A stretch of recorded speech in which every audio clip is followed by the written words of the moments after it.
Business owners and consumers across the country are bracing for the next hit from President Trump's tariffs.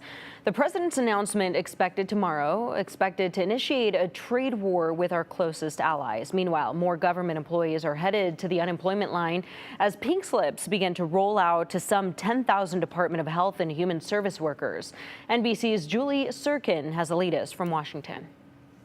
Because they know I don't play games. On the eve of what he calls Liberation Day, President Trump is getting ready to unveil his new plan for tariffs. Taxes on imported goods on every country. Whatever they charge us, we charge them, but we're being nicer than they were. While the president says he has a plan, the size and scope are a mystery, and the uncertainty could lead to higher prices for most U.S. industries. But a majority of Republican lawmakers are standing with Trump. Most of the I represent agricultural business, so most of the concern is actually retaliation against the export of American agricultural products. I have some concern, but look, I think the president's broadly doing the right thing. The president's a business person. Many businesses, though, already feeling squeezed by tariffs imposed last month.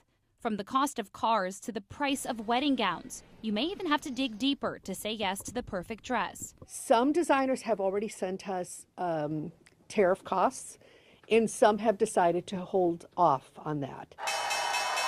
And as markets react to the tariff impact, workers brace for more cuts across the federal government, this time at Health and Human Services, including the Centers for Disease Control and the Food and Drug Administration. Employees stood in line for hours outside this HHS building in Maryland, only to find out they no longer have jobs when their security badges didn't work. It's part of HHS Secretary Robert Kennedy Jr.'s push to reshape the public health infrastructure. I rise tonight because I believe sincerely that our country is in crisis. Meanwhile, Democrat Cory Booker taking a literal stand on the Senate floor. He began speaking Monday night just after 7 p.m. and continued well into Tuesday, shining a spotlight on what he calls a grave and urgent threat from the president's actions.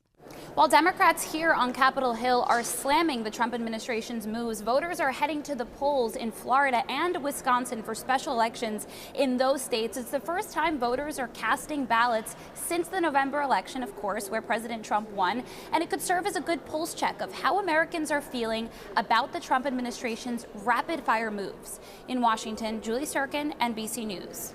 Going back to Senator Cory Booker's marathon speech on the Senate floor, that continues. He has now spoken for more than 23 hours, and the speech is not considered a filibuster because Booker is not blocking legislation or a nomination. The record for longest speech by a senator, 24 hours and 18 minutes in opposition to the Civil Rights Act in 1957.